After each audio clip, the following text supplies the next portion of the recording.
my name is Becky and today I thought we could discuss Call Down the Hawk by Maggie Stiefvater. Quickly, before we start, there's always something at the beginning, I know, but I will again very quickly mention the change of background. The last video had a different background, the one before that had a different background. I'm just trying to find somewhere in my room to film, so if you've seen my other videos, please do tell me which you prefer. This is the last one I have to try out, so it's either this, the bookshelf, or the bed, like there's no other option. Also, apologies for the lighting, I don't have natural lighting for once, I'm trying to use a lamp to light this, so I don't know, maybe it's better. Anyway, that's it. Actual video now. I don't want this to be too long because sometimes these videos get very long and I don't want that because nobody else wants that. So we're going to try and get through this, not like too quick, but quick enough. So of course the book in discussion is Call Down the Hawk by Maggie Stiefvater.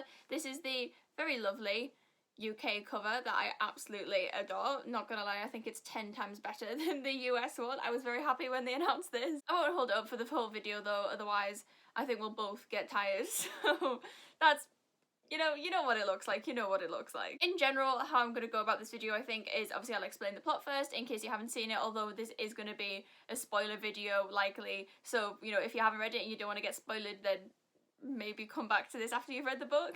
After I've gone over that, I'm then going to talk through some key points in the book, like characters, plot, writing, that kind of thing, and then wrap up at the end my general thoughts. That's something I will say as well, I'm not a professional at this. This is entirely my own thoughts reading the book as a reader. I can't give you a super critical analysis of this book or anything. This is just kind of my opinions on it as someone who reads a fair amount. So we'll start by going over the plot. I do kind of dread this because I think if there's one thing all Maggie Stiefvater books have in common that I've read, it's that the plots kind of go all over the place and you can't really just say one thing about them. But in general, Call Down the Hawk follows Ronan Lynch, who is one of 3 Lynch brothers who are very important throughout the story. Ronan is a dreamer, which means he is someone who can pull things from his dreams in all sorts of weird forms, and the book basically follows him trying to uncover a mystery involving a man called Bride who appears to him in his dreams and tells him that all these different things are going on and that Ronan needs to do something about it. There's lots of other things that come up throughout the story, such as copies or clones basically of Ronan's parents. There's also lots of other characters who we're going to talk a lot about. You have people who are not only dreamers but also people who are dreams, and then people hunting these dreamers. There's a lot going on. This of course is a book in its own series, the Dreamer Trilogy. This is book 1. However, most people know this in connection to the Raven Cycle, which is a quadrilogy that Maggie Stiefvater, when did that finish? I think The Raven King came out 2016, which was the last book. Just to get it out of the way, I would say that you could read this without having read the Raven Cycle. It probably wouldn't make much sense, but then again, did it make much sense if you have read the Raven Cycle? Did the Raven Cycle make much sense? But I would say that you could read this. It doesn't rely too much on prior knowledge. Anything that is knowledge from the Raven Cycle is kind of hashed over again in case you haven't read the Raven Cycle. Any characters who appear who were part of that series, again, either they're reintroduced or they're just sort of mentioned in the background, so it's not like you have to have read the Raven Cycle to have any understanding of the plot line. But on the topic of characters, I think we'll start by discussing the main characters of the story. I've chosen 6 here who I think are kind of you're relevant enough to discuss, kind of have enough page time or enough perspective even to talk about them. So we'll start, I think, with the characters that everybody already knows from the Raven Cycle if you've read it, that being the 3 Lynch brothers, Ronan, Matthew and Declan. I went into this very excited to see what it made me think of the Lynch brothers. Ronan already, he wasn't my favourite in the Raven Cycle, but he was probably my second favourite, so I was excited anyway about him.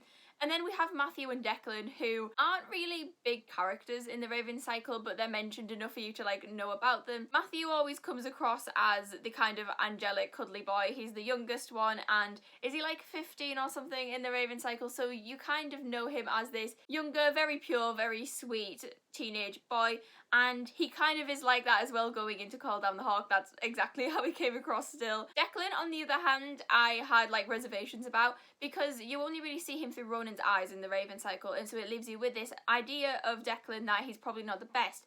But when you look at his actions from the perspective of someone who isn't Ronan Lynch and their weird hate-love relationship, it does become more obvious that Declan's kind of trying to do the right thing. And so I kind of went into Call Down the Hawk hoping that it would make me like him. So starting with Ronan, as he is our like big main character, he is the middle kid of the Lynches, and at the beginning of Call Down the Hawk he's living in the Barns, which is their family home, by himself. He has all of these wards that he's put around it so nobody else can get in, and he's there on his own because Adam Parrish's boyfriend has officially gone to university. I will say, going into the book, I kind of thought Adam was going to have a much bigger part in it. The way it seemed to be marketed was as if Adam Parrish was going to show up a lot and be like almost a main character, and that him being at university and like the issues that caused and the tension between him and Ronan because of that was going to be like a much larger part of the story than it was. I will say that it didn't like disappoint me really. I wasn't too bothered about the lack of Adam content or anything, but it is just something to note that it was kind of marketed with like, you know, quotes with Adam and Ronan as if Adam was going to be in it more. That being said, I did actually enjoy seeing Ronan as his own character for once. It was quite nice to see him away from like the rest of the gangsy. I think the most interesting thing that came through about Ronan was definitely how he is when he's alone. We kind of see a lot of him talking about how he feels lonely because all of his friends have kind of gone further afield, and also the fact that he's the only dreamer he knows. Obviously, during like the Dream Thieves, we see him with another dreamer, but then it's also mentioned in Call Down the Hawk that he died, obviously. We don't see him again. And so Ronan kind of seems very alone when it comes to this ability that he has because nobody else around him has this ability. The Barns as well, I thought, showed so much of Ronan's personality, especially like Gasoline the Boar and the cow balloon. I have notes on my phone, and one of the first notes is just cow balloon ? Next to it, because of that whole scene was possibly my favourite scene in the book, and it wasn't even that relevant a scene. It was just a cow slowly floating towards the sun, and I don't know, it was just little bits like that that make me like Ronan more, because he's just kind of got this amazing imagination but just deals with it as if it's an everyday thing. Like, he's on the phone to Declan and there's just a cow floating towards the sun, and it's just kind of mentioned in passing as he's on the phone, like, and the cow's still in the sky. Like it's just like an everyday thing for him. The second Lynch is Matthew. Matthew is the youngest. I don't have too much to say about Matthew because he isn't as big a role throughout the story, but he's still big enough to be mentioned. Matthew is, of course, the dreamed child. He's actually one of Ronan's dreams, so he's technically not even related to Niall Lynch. However, what I liked about Matthew throughout this is that it did show a different side to him. So the whole way through the Raven cycle, Matthew was like the angelic child. And then in this, he starts off like that. And then it very quickly becomes apparent that there's something else going on with Matthew. There's a lot of talk of him just kind of forgetting about where he is and walking towards the river and just kind of going completely blank and zoning out, and Declan talks about it all the time happening, and the school talk about it happening all the time. So you kind of start the book like, oh, Matthew, the angelic child, and then it's very quickly like, no, there's things going wrong with Matthew. And especially as you see that progress throughout the book when he finds out he's a dream, which was like awful scene. But once he's found out about that, and then the slight change in the way that he's represented as a character, and more talk about him suddenly being very thoughtful and having bags under his eyes and not sleeping properly, like, the way that Matthew progresses throughout it for the negative, really, I suppose, wasn't something that I expected in any way. But I do like the fact that he was given an extra layer to his character that he wasn't in the Raven cycle, and I do hope that we actually like get to see more of him. I'm hoping he becomes more of a main character as the trilogy progresses and more kind of starts to happen with him, I suppose. The third of the characters who we already know is, of course, Declan Lynch. Declan is the oldest of the Lynch brothers, and another thing I had on my notes for this is that at the beginning he gets dragged so hard. Like, there's sort of those descriptions at the beginning of each of the Lynches, and none of them are particularly nice, but at least Matthew and Ronan's kind of seem kind of nice. Like, Ronan's is sort of like, you know, he's the scary lad, people kind of stay away from him, he's got some stuff going on, but in general he's cool. And Matthew's is like, oh, he's like the angelic kid, he's really cute, he's the baby of the family, we all love Matthew. And then Declan's is like, this is the dullest man I have ever laid eyes on. I already said that I went into this like not really knowing how I'd come out feeling about Declan, and that kind of meant that I went into it with no further opinions of him. I was like, we're just gonna like start with a blank slate on Declan Lynch and see how things go. And honestly, I think he's a nice guy. I'm just gonna say it. I think Declan is a nice guy. I liked seeing things from his perspective, and obviously you get all this description of him being like super dull and super boring and like forgettable the whole way through the book. But when you hear it from his perspective and the fact that it's purposeful, that makes it so different. It's not as if his personality is just forgettable. It's that he's purposefully being forgettable so people don't like look further into his family. And when things like that come out, and also like the burden he has of trying to like raise his two younger siblings and all of that, it does kind of make him a lot more respectable as a person.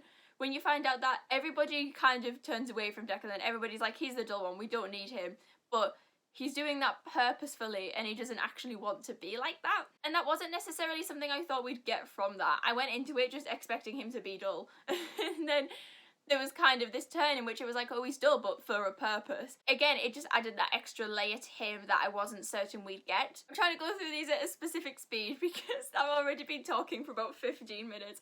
So, on to the new characters. These are the fun people. These are the people who, of course, we knew nothing about going into it. The three I've chosen are Hennessy, Jordan, and Carmen, or Frucklin, as she's called for pretty much the entire book. So let's start with Hennessy and Jordan, I think. I was super confused when they were first introduced, I'm gonna say that. Obviously, we meet Jordan first, and you hear a Hennessy mentioned, and she's like, oh, I keep stealing Hennessy's name, but I'm Jordan. And then that bit where the guys break into the house and there's like 7 of them or something, and it's like, oh, all these girls look exactly the same. And then there's Jordan, and then there's Hennessy, and then different people keep referring to them by different names, and then people are calling Jordan Hennessy, and Hennessy's also Hennessy, and it kind of messed with my brain a little bit. But of course, like, as the story continues, you kind of begin to like know what's going on, because it was so vague to start off with. There was so much left in open air.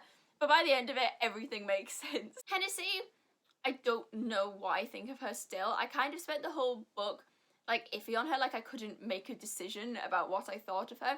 I think in general she had good motives, like she was trying to do good things for these like a million copies she kept making. Obviously her thing throughout the story was that she keeps making these copies of herself when she dreams, because she's the original dreamer of all of these girls, because she's attacked by this monster in her dreams, and she believes that either she takes the monster out of her dreams or she takes a second version of herself out of her dreams, but every time she does this she dies a little more. The thing that made it difficult for me to have an opinion, I think, on Hennessy is the way that Jordan speaks about her. They definitely, a bit like Declan and Ronan, have like a love-hate relationship, but the thing that made it difficult for me to have that opinion is because a lot of the things that Jordan says put Hennessy not in a bad light, but in like a pitiful light. She talks a lot about how she just abandoned the girl sometimes and just disappear and then come back, and or she'd be drunk. And it very much came across like all the girls loved her and that Hennessy loved the girls, but because she was in this state where she couldn't sleep for more than 20 minutes at a time, it made it difficult for her to like be the person she wanted to be, I suppose. But I kind of like that. I get a bit sick of reading like YA fiction where all of the characters are black and white, you know, everybody's either good or bad. And I think one thing that this book did really well was morally grey characters. You know, Hennessy isn't a good person, but she's not a bad person either, and I like that. I know that I'm going to go online, because I haven't been online yet, like I just finished the book. I know I'm going to go online and see people slagging her off because she's not an obviously good character. The same as Jordan isn't an obviously good character, and Declan and Ronan. Like there's so many of them in this series that fall into that grey category. And I think it just makes them such more interesting characters. Jordan too definitely falls into that morally grey category. I will say that Jordan was probably one of my favourite characters out of the book. I liked how, sort of unlike the other copies, she very much had a mind of her own, being the eldest copy. She'd like lived her own life, she had her own memories, she'd formed her own opinions over time, and it set her apart from Hennessy. So even though they look like exactly the same, even just from the way they spoke, you could tell who was who. I also really liked her kind of like thing that was going on with Declan. I didn't go into this expecting Declan to have like an actual serious love interest, because obviously the running joke of the Raven cycle, and it's also mentioned in Call Down the Hawk, is that he's always dating Ashley. So like, it's just sort of like mentioned in passing a lot. And so I went into this expecting that kind of thing to continue. So when suddenly Declan Lynch had a love interest, I was like, what? But like, I'm not gonna lie, I liked it. I was reading it like, I didn't expect this, but okay.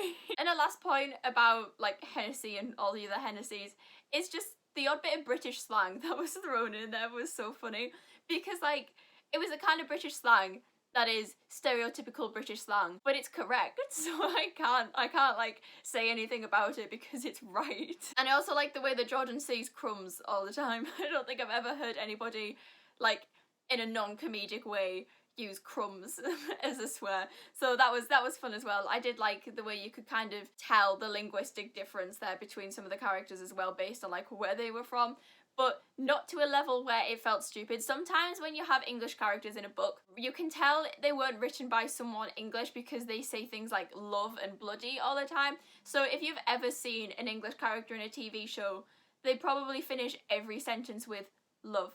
Because, like, I don't know, I think Americans sometimes just think, what's a thing that British people say? Oh, love and bloody. But it wasn't that kind of slang. It wasn't like over the top. It was just enough that throughout the book I was like, you're supposed to be English. And then they mentioned that Hennessy's like from London or something. And I was like, there we go. Like, it fit in a realistic way, which I don't see done very often. And so like, that was just something small that I appreciated. Still talking about characters. How long is this video? But the last character I want to mention is Carmen Farouk Lane. Honestly, I don't really care about Carmen. Like, what did she do throughout the book? What was she there for? Obviously, her perspective was used, I suppose, to like educate the reader on these like other people and the visionaries, because if it was all just from like Ronan and Hennessy and Jordan's perspective, you'd never see that, and then like it wouldn't make as much sense. So it was like necessary, but like Carmen as a character, she just kind of fell flat for me. I didn't really care about her at all. One thing I did like about her perspective though is that it did kind of make me argue with myself. Most of the book we have from the perspective of a dreamer or something that's been dreamed or somebody who is related to these dreamers.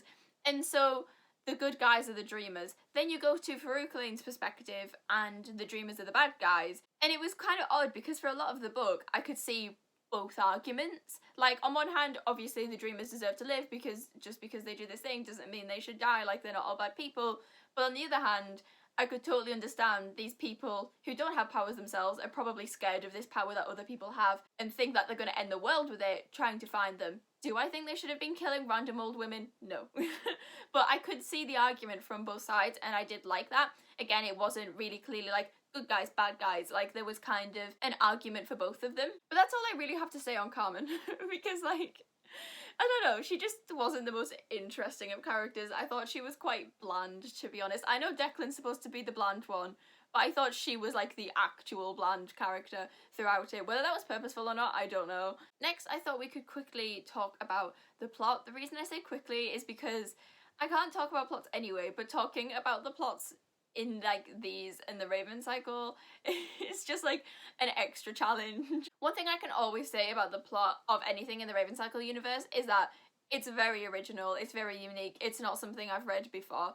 Definitely I've read books that have the kind of trope of the hunter and the hunted kind of thing, which sort of appeared throughout this, I suppose. But the more specific elements of the plot is always, I went into it knowing it was going to be something I haven't read before, and I wasn't disappointed. Throughout the book, we change perspectives a lot. The main sort of like 3 or 4, I'd say, are Ronan, who's kind of dealing with being away from his friends and being the only dreamer he knows, and then meeting this guy called Bright in his dreams who, like, what was up with that guy? And finding out that there's this black market going on, the fairy market, and that Declan's been up to stuff. Then you have Jordan and Hennessy, who are both trying to deal with Hennessy's problems of, like, you know, nearly dying every time she falls asleep. And then you have Carmen, who's, like, trying to find dreamers and finding these visionaries who can have visions of the end of the world. I'd say the thing that makes these books specifically unique, as well as Maggie Stivatta's writing, which we'll talk about in a minute, is also the dream element of it. The magical system throughout the Raven Cycle universe has always been like something that I really like, because it kind of has your elements of old school, like Harry Potter kind of magic, mixed with weird stuff like these dreams that they all keep having. A difference for me, if we're to make a direct comparison between the Raven Cycle and Called on the Hawk, was that this kind of felt like the Raven Cycle's emo cousin. Like, that was the vibe of the book. Whether that's because it's Ronan's book or not, I don't know. But where the Raven Cycle was very happy-go-lucky and like, yeah, we're like prancing through the forest and we're going to find a Welsh king or whatever, this was like, we're going to kill everybody you know. I didn't expect that going into it. The way that very quickly it's like, we're with criminals now, they steal things, these people shoot other people. It just very suddenly came forward, and I was like, oh, I like where we're going, but I wasn't expecting it. I also quite liked, as I kind of touched on a moment ago, the way that this sort of hunter-hunted trope was dealt with. Like I said, I've read so many books with that trope in, where you have the group of magical people and another group of people who don't like that these people have powers and they want to kill them. Every other time I've read it, it's been so clear who you're supposed to root for and who you're supposed to want to die. And what I liked about Call Down the Hawk is that as much as you're definitely still supposed to be on the side of like Ronan and Hennessy and everybody, you can still kind of understand the argument of the other side. Obviously, like I said, they shouldn't be killing all these people, but you can understand this idea that, you know, they think the world's gonna end, maybe it is, maybe it isn't, and they're trying to do something about it, and on its own, that is still like a respectable achievement, I suppose. It wasn't until right at the end that I actually started to see the people hunting the Dreamers as actual villains. I just kind of saw them as on a very different path for the entire book, up until the end, where they kind of come face to face with Hennessy and Ronan dreaming, and they're like gonna kill them, and just before that, when they like kill all of the copies, that's when I was like, oh, you're the bad people. But up until then, despite the fact that you see them killing people and you see them doing this thing, I just felt that they just seemed on a different path. Like, they were doing very different things, but they didn't feel like I had to hate them. You know, I wasn't like, oh, you're the villains of the story. Like, they just felt like they were kind of heading on it in a different route and just had very different opinions to the heroes, I suppose, of the story. That was nice, because I mentioned this in videos before. One thing that really annoys me about pretty much all of YA fantasy is, for a start, the black and white thing, like, he's the good guys, he's the bad guys, we want these guys to win, we want these guys to die, and the sort of greater good thing. Pretty much every YA series, the heroes are fighting for the greater good. And what I liked about this is that the characters who are looking for the greater good are actually like the bad guys. Like, usually you have the people looking for the greater good, and then you have the bad guys who think they're looking for it. And in this case, because they're like, hey, the world's gonna end, you can kind of see their point. But like, on the other hand, you have the Dreamers who aren't looking for anything, they're just trying to live their lives.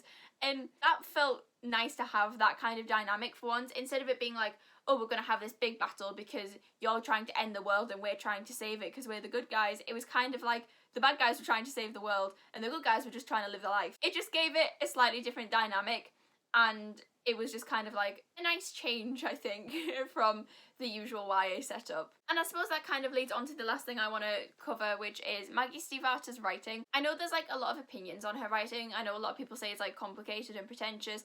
Personally, I love it. I think possibly, as far as like prose is concerned, she's my favourite writer of YA. There's just something quite unique to it. I think you could give me like books that are completely blank, that have no titles on, no noticeable characters in them, and I could tell you which was written by Maggie Stiefvater. For a start, I've kind of already discussed the world building in the Raven Cycle and Call Down the Hawk, but I do think, having only read those, I haven't read her other work, the world building is something so specific and so well done that I don't see very often. Like, it's not info dumped. I never felt in the Raven Cycle or Call Down the Hawk that I was having loads of information about the world thrown at me at once. It's kind of filtered to you, so you spend a lot of it like confused and asking questions about how this works, but by the end of the book you completely understand what's happening to the degree that you can understand what's happening. But of course there is that element to her worlds where you don't understand what's happening, but like on purpose, which is so different. I always feel with her stories, they're like, I'm just not intellectual enough. Like, there's bits where she'll be talking about all of these like really philosophical things and like kind of really out there stuff, and I'm like, I know you're trying to tell me something, I know you're trying to make some point about the universe or like foreshadow something, or you know, I don't know, use a metaphor for something that's happening in real life. I'm just not intellectual enough to understand what you're trying to say. I also like the way that her books kind of have this element to them that I think would make it super difficult to put on screen, which I am a little bit worried about the Raven Cycle TV show if it ends up happening for that reason. There's so many things that get dreamt up in this that are described in a way that aren't really like that easy to comprehend. You know, there's so many things where it's described in a way that isn't a way that you can picture something.